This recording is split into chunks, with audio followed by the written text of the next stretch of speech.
Hello, my dear students. Lucas Commerce Academy, the power of accounting welcomes you. Dear students, రేపు మార్చిలో జరగబోయే junior inter ఎగ్జామ్స్కి సంబంధించి ఒక స్పెషల్ ప్రోగ్రామ్ను మనం రన్ చేస్తున్నాం. ఈ ప్రోగ్రాంలో భాగంగా గతంలో మనం జర్నల్, లెడ్జర్, సబ్సిడైరీ బుక్స్ చాప్టర్ గురించి కొన్ని ఇంపార్టెంట్ ప్రాబ్లమ్స్ మనం డిస్కస్ చేసాం. ఈరోజు 3 కాలమ్స్ క్యాష్ బుక్ గురించి మాట్లాడబోతున్నాం. అయితే ఈ 3 కాలమ్స్ క్యాష్ బుక్ మాట్లాడే ముందు క్యాష్ బుక్ అంటే ఏంటి, what are the types of transactions are recorded in cash book discuss చేసి తర్వాత 3 కాలమ్స్ క్యాష్ బుక్ మీద ప్రాబ్లం చేయబోతున్నాం. ఓకే, సో ఫస్ట్ అసలు మనకి క్యాష్ బుక్ అంటే ఏంటి? In every business there will be a large number of cash transactions. So cash transaction అంటే మీకు తెలుసు, ట్రాన్సాక్షన్ జరిగిన వెంటనే క్యాష్ మనకు రావడం కానీ మన నుంచి పోవడం కానీ జరిగితే ఆ ట్రాన్సాక్షన్స్ని క్యాష్ ట్రాన్సాక్షన్స్ అంటారు. ఓకే, సో ప్రతి బిజినెస్లో క్యాష్ ట్రాన్సాక్షన్ చాలా ఎక్కువ సంఖ్యలో ఉంటాయి కాబట్టి it is better to maintain a separate subsidiary book for recording cash transactions. That book is known as cash book. Okay, so ప్రతి వ్యాపార సంస్థలో క్యాష్ ట్రాన్సాక్షన్ చాలా ఎక్కువ సంఖ్యలో జరుగుతాయి కాబట్టి దానికంటూ ఒక ప్రత్యేకమైన సబ్సిడరీ బుక్ను మనం మెయింటైన్ చేయబోతున్నాం. ఆ బుక్ని క్యాష్ బుక్ అంటారు. సో ఈ క్యాష్ బుక్ తయారు చేయడం ప్రధాన ఉద్దేశం ఏంటంటే ఆ పీరియడ్లో మనకి టోటల్ రిసీట్స్ అంటే టోటల్ క్యాష్ ఎంత వచ్చింది, అదే పీరియడ్లో టోటల్ క్యాష్ ఎంత పే చేసాం, ఆ పీరియడ్ ఎండింగ్న బ్యాలెన్స్ ఎంత ఉంది, ఈ 3 విషయాలు తెలుసుకోవడానికి మనం క్యాష్ బుక్ తయారు చేస్తున్నాం. ఈ క్యాష్ బుక్ వచ్చేసి మనం 4 రకాలుగా విడగొడుతున్నాం. దీన్నే టైప్స్ ఆఫ్ క్యాష్ బుక్ అంటాం. That means cash book can be classified into 4 types అండి. దీంట్లో ఫస్ట్ వన్ వచ్చేసి మనకి simple cash book or single column cash book, second వచ్చేసి 2 కాలమ్స్ క్యాష్ బుక్, థర్డ్ వచ్చేసి 3 columns cash book and number 4 వచ్చేసి petty cash book. ఇలా cash book వచ్చేసి మనం 4 రకాలుగా డివైడ్ చేస్తున్నాం. ఎవరు ఏ క్యాష్ బుక్ మెయింటైన్ చేయాలనేది ఆ సంస్థ యొక్క అవసరాన్ని బట్టి వాళ్ళు ప్రిపేర్ చేసుకుంటారు. దీంట్లో ఫస్ట్ వన్ మాట్లాడదాం మనం. Simple or single column cash book అంటే the book which contains only 1 column, that is amount column both on the debit and credit side of the cash book. ఇప్పుడే డిస్కస్ చేసాం, cash book T shape లో ఉంటుంది. ఇది ordinary ledger account format ఉంటుంది, date ఉంటుంది, particulars ఉంటుంది, L/F amount rupees, similarly credit side also. So కాబట్టి ఈ క్యాష్ బుక్ లో డెబిట్ సైడ్ మనకి all cash receipts, credit side వచ్చేసి ఆల్ క్యాష్ పేమెంట్స్ రాస్తాం. అంటే మనకి క్యాష్ వస్తే డెబిట్ సైడ్ మన నుంచి క్యాష్ పోయినట్టయితే క్రెడిట్ సైడ్ రాస్తాం. నెక్స్ట్ మంత్ అంటే లేదా పీరియడ్ ఎండింగ్ లో వచ్చేసి క్యాష్ బుక్ బ్యాలెన్స్ తెలిస్తే మనకి లాస్ట్ డేన మన చేతిలో ఎంత క్యాష్ ఉంది అనే విషయం వచ్చేసి తెలుస్తుంది. ఈ simple or single column cash book ఎవరు మెయింటైన్ చేస్తారంటే వెరీ స్మాల్ ఆర్గనైజేషన్స్ తయారు చేసుకుంటాయి. ఇది simple or single column cash book. ఇక సెకండ్ వన్ వచ్చేసి 2 కాలమ్స్ క్యాష్ బుక్ అండి. So the cash book which contains 2 columns. ఆ 2 కాలమ్స్ ఏంటంటే మనకి discount column and cash column both on the debit and credit side of the cash book. ఇది కూడా మనకి cash book ledger format లో ఉంటుంది. So దీన్ని టీ షేప్ గా తీసుకుంటాం పేజ్ అని. లెఫ్ట్ హ్యాండ్ సైడ్ మీకు తెలుసు డెబిట్ సైడ్ అని, రైట్ హ్యాండ్ సైడ్ వచ్చేసి క్రెడిట్ సైడ్ అండి. సో డేట్ పర్టికులర్స్ తో పాటు మనకి ఇక్కడ ఏముంటుందంటే discount column and cash column, credit side కూడా అంతేనండి. ఈ క్యాష్ బుక్ ఎవరు ప్రిపేర్ చేస్తారంటే ఈ క్యాష్ బుక్ కూడా వచ్చేసి వెరీ స్మాల్ ఆర్గనైజేషన్ ప్రిపేర్ చేస్తాయి. అయితే గతం సింపుల్ క్యాష్ బుక్లు వాళ్ళు డిస్కౌంట్స్ కూడా ఇవ్వరు, తీసుకోరు. ఇక్కడ మాత్రం క్యాష్ డిస్కౌంట్ ఇస్తారు, తీసుకుంటారు. అక్కడ కానీ ఇక్కడ కానీ బ్యాంక్ ట్రాన్సాక్షన్స్ అసలు ఉండవండి. అంటే ఈ ఆర్గనైజేషన్ బ్యాంక్తో ట్రాన్సాక్షన్ డీల్ చెయ్యరు. ఓకే, సో ఇక్కడ కూడా మనకి debit side all cash receipts, credit side all cash payment. Discount allowed వచ్చేసి మనకి డెబిట్ సైడ్ రాస్తాం, డిస్కౌంట్ రిసీవ్డ్ వచ్చేసి క్రెడిట్ సైడ్ రాస్తాం. ఇంకో విధంగా చెప్పాలంటే క్యాష్ కాలంని ఏ సైడ్ అయితే మీరు రాస్తారో డిస్కౌంట్ కూడా అదే కాలంలో రాయాలి, అంటే అదే సైడ్ వస్తుంది. దీన్ని ఆపోజిట్ సైడ్ రాయాల్సిన అవసరం మనకి లేదు. ఓకే, అయితే ఇక్కడ క్యాష్ కాలంలో వచ్చేసి మామూలుగా బ్యాలెన్స్ తెలుస్తాం, కానీ discount columns are not to be balanced, they are merely total. Okay, so discount కాలంని ఎప్పుడు బ్యాలెన్స్ తేల్చకూడదు, ఏ సైడ్కి ఆ సైడ్ కూడి వేసేసేయండి. క్యాష్ కాలంని మాత్రమే బ్యాలెన్స్ తేల్చబోతున్నాం. ఓకే, సో ఈ క్యాష్ బుక్ కూడా ఇందాక చెప్పాను, వెరీ స్మాల్ ఆర్గనైజేషన్స్ మాత్రమే ఫాలో అవుతాయండి. ఓకే, ఇక థర్డ్ 3 columns క్యాష్ బుక్ గురించి మనం మాట్లాడబోతున్నాం. So the cash book which contains 3 columns are known as 3 columns cash book అండి. సో ఈ క్యాష్ బుక్ ఎవరు ప్రిపేర్ చేస్తారంటే బిగ్ ఆర్గనైజేషన్స్. బ్యాంక్ ద్వారా ట్రాన్సాక్షన్ ఎవరైతే డీల్ చెయ్యాలి అనుకుంటున్నారో వాళ్ళు ఈ క్యాష్ బుక్ ని తయారు చేస్తారు. ఇక్కడ 3 columns అంటే డిస్కౌంట్ కాలం ఫస్ట్ కాలంగా, సెకండ్ కాలం వచ్చేసి క్యాష్ కాలం, థర్డ్ కాలం వచ్చేసి డిస్కౌంట్ కాలం అండి. ఓకే, ఒక్కసారి మీరు ఫార్మాట్ చూడండి. 3 columns క్యాష్ బుక్ ఫార్మాట్ ఇచ్చాను. ఫస్ట్ డేట్ ఇచ్చాను, తర్వాత పర్టికులర్స్, తర్వాత L/F, తర్వాత డిస్కౌంట్ రూపీస్, తర్వాత క్యాష్ రూపీస్, తర్వాత bank rupees. Next credit side కూడా మనకి డేట్ ఉంటుంది, పర్టికులర్స్ ఉంటుంది, L/F ఉంది, discount rupees, cash rupees and bank rupees అండి. ఓకే, ఇది 3 columns క్యాష్ బుక్ ఫార్మేట్ అండి. అయితే ఈ క్యాష్ బుక్ లో కూడా మనకి డెబిట్ సైడ్ వచ్చేసి రిసీట్స్ ఉంటాయి, క్రెడిట్ సైడ్ వచ్చేసి పేమెంట్స్ ఉంటాయండి. ఒక్కసారి ఫార్మేట్ చూడండి. ఫస్ట్ వచ్చేసి మనకి date, second column particulars, L/F, discount rupees, cash rupees, bank rupees. Similarly credit side date, particulars, L/F, discount column, cash column and bank column అండి. Okay, so ఈ side మనకు వచ్చేసి రిసీట్స్ వస్తాయి, ఈ సైడ్ వచ్చేసి పేమెంట్స్ వస్తాయి. Okay, good. ఒక్కసారి మనకి డిస్కౌంట్ కాలం 2 columns క్యాష్ బుక్ లో మీరు ఎలా ఎంటర్ చేశారు ఇక్కడ కూడా సేమ్ అదే విధంగా రాస్తాం.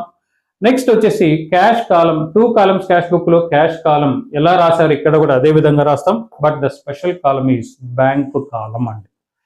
సో ఈ బ్యాంక్ కాలం మీద ఫస్ట్ కొంత అవగాహన ఉండాలి. ఈ అవగాహన వచ్చిన తర్వాత మనం 3 columns క్యాష్ బుక్ గురించి స్పెషల్ పాయింట్స్ మాట్లాడదామండి. సో ఈ బ్యాంక్ కాలం అంటే ట్రాన్సాక్షన్స్ ఎవరైతే బ్యాంక్ ద్వారా డీల్ చేస్తున్నారో అనుకున్నాం, they prepare 3 columns cash book అండి. ఇక్కడ బ్యాంక్ కాలం నెసెసిటీ ఏంటో ఒక్కసారి చూద్దాం. సో బ్యాంక్ కాలంలో అసలు ఏం రాస్తారు? అసలు ఈ బ్యాంక్ కాలంలో మనం ట్రాన్సాక్షన్ రాయాలంటే first we have to open A current account with some bank అండి. సో ట్రాన్సాక్షన్ మనం బ్యాంకుతో డీల్ చేయాలంటే ముందు మనం ఏదో ఒక బ్యాంకులో అకౌంట్ ఓపెన్ చేయాలి. ఆ అకౌంట్ పేరే కరెంట్ అకౌంట్ అంటామండి.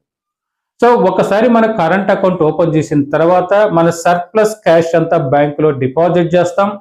ఎప్పుడు అవసరమైతే బ్యాంకు నుంచి మనం డ్రా చేసుకుంటాం. So moreover many payments are made through cheques, many receipts also received in the form of cheques అండి. ఓకే, మనకి కస్టమర్స్ నుంచి చెక్ వస్తుంది ఇన్ ప్లేస్ ఆఫ్ క్యాష్.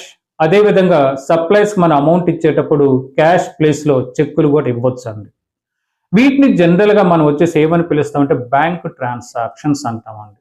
అంటే బ్యాంక్ ట్రాన్సాక్షన్ అనగానే surplus cash paid into bank, మన ఫామ్లో excess money ఉన్నట్టయితే దాన్ని బ్యాంకులో వేస్తాం, అవసరమైనప్పుడల్లా బ్యాంకు నుంచి తీస్తాం. నెక్స్ట్ కస్టమర్స్ మన క్యాష్ ఇవ్వకుండా చెక్స్ ఇస్తారు, ఈ చెక్స్ వచ్చేసి బ్యాంకులో వేస్తాం for the purpose of collection. అదేవిధంగా మనం క్రెడిటర్స్ మనీ ఇచ్చేటప్పుడు క్యాష్ కాకుండా చెక్స్ ఇస్తామండి. ఈ 4టిని బ్యాంక్ ట్రాన్సాక్షన్ గా తీసుకోవచ్చు. ఈ 4 అర్థమైతే మిగిలిన ఏ ట్రాన్సాక్షన్ కూడా మనం ఈజీగా 3 columns క్యాష్ బుక్ లో ఎంటర్ చేయొచ్చు అండి. Okay, so first surplus cash paid into bank, cash withdrawn from bank when ever necessary. Next, we receive checks from customers. We pay to our creditors in the form of checks అండి. Okay, వీటిని మనం bank transactions గా చెప్పుకోవచ్చు. ఇప్పుడు మనకు వచ్చేసి మాట్లాడబోతున్నాను. Debit side మనకు వచ్చేసి రిసీట్స్ ఉంటాయి, క్రెడిట్ సైడ్ వచ్చేసి పేమెంట్స్ ఉంటాయండి. సో డిస్కౌంట్ కాలం, క్యాష్ కాలం, ఇంతకుముందు 2 columns క్యాష్ బుక్లు ఎలా ప్రిపేర్ చేస్తారు, ఎలా ఎంటర్ చేశారో సేమ్ అదే విధంగా ఇక్కడ చేయబోతున్నాం. నెక్స్ట్ బ్యాంక్ కాలం ఒక్కటి స్పెషల్ అని చెప్పాను, ఆ బ్యాంక్ కాలం గురించి ఇప్పుడు మాట్లాడాను. ఓకే, ఒక్కసారి what are the special points we observe while preparing 3 columns cash book అండి. సో ఇక్కడ ఒక 9 to 10 పాయింట్స్ వచ్చేసి మీతో మాట్లాడతాను. సో ఈ 10 పాయింట్స్ ని క్లియర్గా అర్థం చేసుకోండి. అది అర్థమైతే 3 columns క్యాష్ బుక్ వచ్చేసి చాలా ఈజీ అవుతుందండి, చాలా ఈజీ అవుతుంది. ఓకే, సో ఫస్ట్ వన్ మనకు వచ్చేసి 1 ఓపెనింగ్ బ్యాలెన్స్ అండి. మీకు ఆల్రెడీ తెలుసు every ledger account starts with opening balance అండి. ఒక్కసారి ఓపెనింగ్ బ్యాలెన్స్ అనుకున్నప్పుడు మనకు వచ్చేసి ఈ cash in hand, cash at bank మనకు అసెట్ కాబట్టి all assets are debit balances. So first మనం వచ్చేసి టు బ్యాలెన్స్ B/D అని మన క్యాష్ బాక్స్ లో ఎంతైతే క్యాష్ ఉంటుందో అది ఇక్కడ రాస్తాం. నెక్స్ట్ బ్యాంకులో ఎంతైతే అమౌంట్ ఉందో అది ఇక్కడ రాస్తాం. అంటే first one opening balance. So ఈ ఓపెనింగ్ బ్యాలెన్స్ ని మనకి డెబిట్స్ అయిన టు బ్యాలెన్స్ B/D అని క్యాష్ కాలంలోను, బ్యాంక్ అమౌంట్ వచ్చేసి బ్యాంక్ కాలంలో ఎంటర్ చేస్తాం. అయితే కొన్ని సందర్భాల్లో బ్యాంక్ అకౌంట్ మెషివ్ ఓవర్ డ్రాఫ్ట్ బ్యాలెన్స్ అండి. అంటే ఓవర్ డ్రాఫ్ట్ అనకంటే మనం బ్యాంక్ వాళ్ళకి అప్పు ఉన్నాం, it is a liability for us. All liabilities are credit balances కాబట్టి credits and by balance B/D అని బ్యాంక్ కాలంలో తీసుకుంటామండి. Okay, so once again first one opening balance అండి. ఈ ఓపెనింగ్ బ్యాలెన్స్ మనకి debits and to balance B/D అని cash కాలంలో bank column రాస్తాం. ఒకవేళ బ్యాంక్ కాలం ఓడి బ్యాలెన్స్ చూపించినట్టయితే credits and by balance B/D అని బ్యాంక్ కాలంలో రాస్తాం. ఇది ఫస్ట్ వన్ ఓపెనింగ్ బ్యాలెన్స్ అండి. ఇక సెకండ్ వన్ వచ్చేసి payments. All payment should be entered on the credit side అండి. All payment should be entered on the credit side. కానీ ఇక్కడ 2 types ఆఫ్ పేమెంట్ ఉంది. ఒకటి క్యాష్ పేమెంట్, రెండోది చెక్ పేమెంట్ అండి. సో క్యాష్ పేమెంట్స్ అన్ని cash కాలంలో, చెక్ పేమెంట్స్ అన్ని కూడా బ్యాంక్ కాలంలో రాస్తామండి. అదేవిధంగా all receipts should be entered on the debit side. All cash receipt should be entered in the cash column on the debit side. But cheque receipts వచ్చేసి may are not entered in the bank column. So there is a certain procedure for that అండి. Okay, దీనికి సంబంధించి 3 కేసులు నేను మాట్లాడతానండి. Case 1 January 1న example గా తీసుకున్నాం. Case 1 January 1st cheque received from Srikanth 10,000, cheque sent to bank అని చెప్పాడండి. సో January 1న శ్రీకాంత్ నుంచి మనకి 10,000 రూపీస్కి చెక్ వచ్చింది. ఆ చెక్కును అదే రోజు బ్యాంకులో వేసాం కాబట్టి మీరు కూడా డెబిట్స్ అండ్ సింపుల్ గా బ్యాంక్ కాలంలో ఎంటర్ చేయండి. ఓకే, ఇది కేస్ 1 అండి. కేస్ 2 చూడండి, అదే ఎగ్జాంపుల్ తీసుకున్నాం. January 1న చెక్ రిసీవ్డ్ ఫ్రమ్ శ్రీకాంత్ అని మాత్రమే చెప్పాడండి. తర్వాత డేట్ ఆఫ్ డిపాజిట్ ఏం చెప్పలేదండి. అప్పుడు ఏం చేస్తారంటే ఆ చెక్కును క్యాష్ కాలంలో ఉన్నట్టుగా అనుకొని డెబిట్ సైడ్ వచ్చేసి క్యాష్ కాలంలో రాయండి. ఓకే, సో కేస్ 1 ఏమో బ్యాంకు కాలంలో రాశారు, కేస్ 2 వచ్చేసి మాత్రం క్యాష్ కాలంలో రాశారండి. అంటే అక్కడ డేట్ ఆఫ్ డిపాజిట్ మెన్షన్ చేశాడు, ఇక్కడ డేట్ ఆఫ్ డిపాజిట్ మెన్షన్ చేయలేదండి. ఇక థర్డ్ కేసు అండి. థర్డ్ కేసు మనకు వచ్చేసి ఎగ్జాంపుల్ అదే తీసుకున్నాం. January 1st cheque received from Srikanth rupees 10,000 అని చెప్పాడండి. డేట్ ఆఫ్ డిపాజిట్ చెప్పాలి. ఇక January 10th ఏం చెప్పాడంటే ఫర్దర్ గా ఉండే ట్రాన్సాక్షన్ లో Srikanth cheque deposited into bank అని చెప్పాడండి. అంటే థర్డ్ కేసులో January 1st మనకి చెక్ వచ్చింది, ఆ చెక్కును 10వ తేదీన డిపాజిట్ చేశామండి. అంటే January 1st ఆ చెక్కు వచ్చిన దగ్గర నుండి January 10 బ్యాంకులో వేసేంత వరకు ఆ చెక్కు మన దగ్గరే ఉందండి. మన దగ్గరే ఉందంటే క్యాష్ కాలంలో ఉన్నట్టుగా భావించాలి. కాబట్టి January 1st to Srikanth account అని క్యాష్ కాలంలో రాయాలి. 10వ తేదీన ఆ చెక్కు తీసి బ్యాంకులో వేసాం కాబట్టి దీనికి కాంట్రా ఎంట్రీ పాస్ చేస్తామండి. కాంట్రా ఎంట్రీ ఎక్కడ మీనింగ్ లో bank account data to cash account. అసలు కాంట్రా ఎంట్రీ ఏంటనేది నేను తర్వాత మీతో డిస్కస్ చేస్తానండి. ఇది థర్డ్ వన్ అండి, receipts. First one opening balance, second one వచ్చేసి మనకి payments, third one receipts. Next fourth one వచ్చేసి మనకి our customers directly paid into bank అండి. Our customers directly paid into bank అంటే కస్టమర్స్ మనకు డబ్బు లేకుండా నేరుగా మన బ్యాంకులో వేసారంటే చెక్ కానీ క్యాష్ కానీ, అప్పుడు అది మనకు రిసీట్ కాబట్టి డెబిట్ సైడ్ వచ్చేసి బ్యాంకు కాలంలో తీసుకుంటాం. అంటే మన కస్టమర్స్ మనకు మనీ కానీ చెక్స్ ఇవ్వకుండా నేరుగా మన బ్యాంకులో వేశారండి. మన బ్యాంకులో వేసినప్పుడు అది మనకు రిసీట్ కాబట్టి డెబిట్ సైడ్ వచ్చేసి మనకి బ్యాంకు కాలంలో రాద్దామండి. నెక్స్ట్ ఫిఫ్త్ వన్ వచ్చేసి డ్రాయింగ్స్ అండి. సో ఈ డ్రాయింగ్స్ అనేది మీనింగ్ మీకు ఆల్రెడీ తెలుసు. Drawings is nothing but it the amount of cash withdrawn by the proprietor for his personal use అండి. అయితే డ్రాయింగ్స్ మనకు వచ్చేసి క్యాష్గా తీసుకోవచ్చు, బ్యాంక్ ద్వారా తీసుకోవచ్చు అండి. కాబట్టి డ్రాయింగ్స్ మనకు పేమెంట్ కాబట్టి క్రెడిట్ సైడ్ తీసుకున్నాం. క్యాష్లోగా తీసుకుంటే క్యాష్ కాలంలో రాయండి, బ్యాంకు నుంచి తీసుకున్నట్టయితే బ్యాంకు కాలంలో రాయండి. Next sixth one. So interest or dividends collected by the banker on our investments. Okay, so మనకి వేరియస్ కంపెనీలో ఇన్వెస్ట్మెంట్స్ ఉంటాయి. బ్యాంక్ వాళ్ళకి ఇన్స్ట్రక్షన్స్ ఇచ్చేస్తాం, దానిపై ఇంట్రెస్ట్లు కానీ డివిడెండ్ కానీ కలెక్ట్ చేయమని. సో మనకు చెప్పిన ఇన్స్ట్రక్షన్కి అనుగుణంగా వాడు కలెక్ట్ చేసి మనకి ఇంటిమేట్ చేస్తాడు. అది మనకి రిసీట్ కాబట్టి డెబిట్ సైడ్ వచ్చేసి మనకి బ్యాంక్ కాలంలో తీసుకున్నామండి. నెక్స్ట్ వన్ అండి, interest allowed by the bank on hour bank balance. మనకి మన బ్యాంకులో లాక్స్ ఆఫ్ రూపీస్ ఉంది, దానిపై మనకి వడ్డీ ఇస్తాడు. ఆ వడ్డీ అకౌంట్లో రాసేస్తాడు, తర్వాత మనకి ఇంటిమేట్ చేస్తాడు. అది మనకి రిసీట్ కాబట్టి డెబిట్ సైడ్ ఏ కాలంలో తీసుకుంటున్నామంటే బ్యాంకు కాలంలో తీసుకుంటున్నామండి.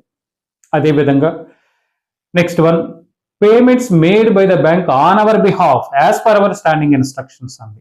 మనం చెప్పిన ఇన్స్ట్రక్షన్కు అనుగుణంగా బ్యాంక్ వాడు మన తరఫున పేమెంట్ చేస్తారండి. ఇది మనకు పేమెంట్ కాబట్టి సో క్రెడిట్ సైడ్ బ్యాంకు కాలంలో చూపండి. ఓకే, నెక్స్ట్ చెక్స్ డిజానర్డ్ అండి. కస్టమర్స్ నుంచి మనకి చెక్స్ వచ్చాయి, ఆ చెక్ను బ్యాంకులో వేశాం, మన బ్యాంకర్ నేరుగా కన్సర్న్ బ్యాంకు పంపారు, అక్కడి నుంచి మనకు మనీ రాలేదు, దాన్ని చెక్ డిజానర్ అంటామండి. సో మనకి చెక్ వచ్చినప్పుడు డెబిట్ సైడ్ బ్యాంకు కాలం వేసి ఉంటాం, ఈ రోజున దానిపై మనీ రాలేదు కాబట్టి దాన్ని క్యాన్సిల్ చేయడానికి సో క్రెడిట్ సైడ్ వచ్చేసి బ్యాంక్ కాలంలో రాస్తామండి. సో చెక్ డిజానర్ అనగానే క్రెడిట్ సైడ్ వచ్చేసి బ్యాంక్ కాలం. నెక్స్ట్ అండ్ లాస్ట్ వన్ వచ్చేసి చెక్ రిసీవ్డ్ అండ్ ఎండార్స్డ్ అండి. చెక్ మనకు వచ్చింది, సపోజ్ ఏ నుంచి మనకు చెక్ వచ్చింది, ఆ చెక్ని బీకి ఎండార్ చేసామండి, అంటే బీకి ఇచ్చేసామండి. చెక్ మనకు వచ్చినప్పుడు డెబిట్ సైడ్ బ్యాంకు కాలంలో తీసుకోండి, క్రెడిట్ సైడ్ అదే చెక్ను ఎండార్స్ చేసాం కాబట్టి క్రెడిట్ సైడ్ బ్యాంక్ కాలంలో తీసుకోండి. Okay, so these are the special points we observe while preparing 3 columns cash book అండి. Okay, so first one discuss చేస్తున్నాను once again. First one opening balance గుర్తుపెట్టుకోండి ఒక్కసారి. Second one payments. Third one receipts. Fourth one direct deposit by our customers. Fifth one drawings. Sixth one interest allowed by the bank. Seventh one interest or dividend collected by the banker.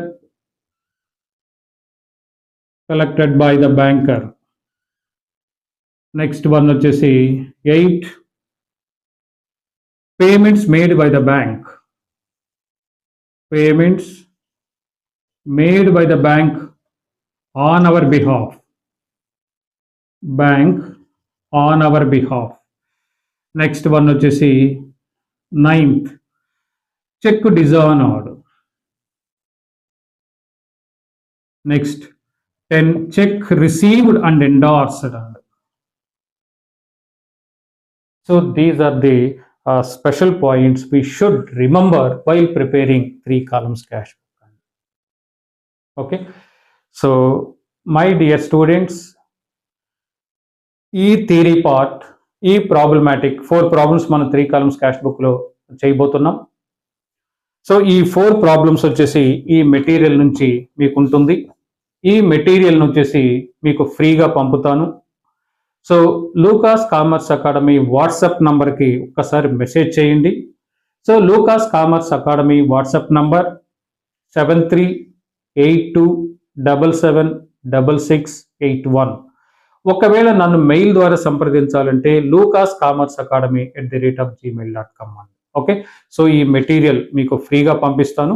So this is not material, this is the పవిత్ర గ్రంథ అండి. So ఈ గ్రంథ నుంచి last time exam రాసినప్పుడు 14 మెంబర్స్కి 99 వచ్చాయండి ఇదే మెటీరియల్ నుంచి. So this is the valuable material for you. So మీకు ఈ మెటీరియల్ ఫ్రీగా పంపిస్తాను, నాకు మనీ ఏం అవసరం లేదు. Okay, you need not pay. కాబట్టి ఒక్కసారి మీకు ఈ మెటీరియల్ కావాలంటే నా వాట్సాప్ నెంబర్కి మెసేజ్ కానీ లేదా మెయిల్ ద్వారా సంప్రదించాలంటే lucascommerceacademy@gmail.com. Okay, God.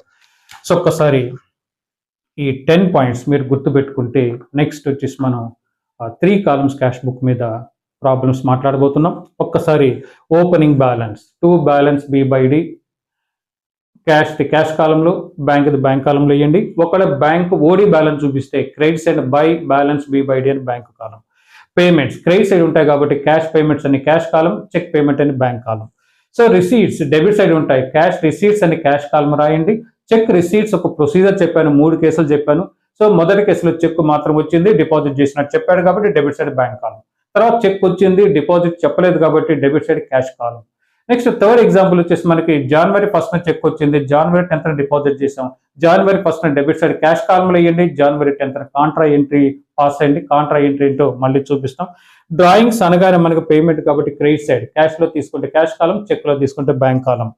నెక్స్ట్ మన మనీపై బ్యాంక్ వాడు ఇంట్రెస్ట్ ఇచ్చాడు కాబట్టి ఇది మనకు రిసీట్ కాబట్టి డెబిట్ సైడ్ బ్యాంక్ కాలం.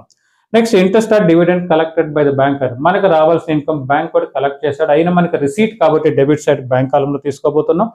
Next payments made by the bank on our behalf, కొన్ని రకాల పేమెంట్స్ బ్యాంక్ వాడు పే చేశాడు కాబట్టి ఇది మనకు పేమెంట్ అవుతుంది, క్రెడిట్ సైడ్ వచ్చేసి బ్యాంక్ కాలం.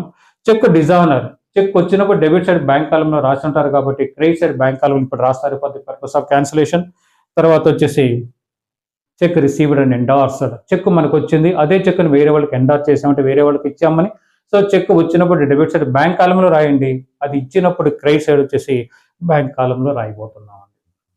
ఓకే, సో ఈ 10 పాయింట్స్ మీరు గుర్తుపెట్టుకుంటే 3 కాలమ్స్ క్యాష్ బుక్ వేయడం అస్సలు కష్టం ఉండదండి. సో ఈ ప్రాబ్లం వచ్చేసి 10 మార్క్స్. సో ప్రాబ్లం వచ్చేసి నెక్స్ట్ వీడియోలో నేను డిస్కస్ చేయబోతున్నాం. Till then thank you very much.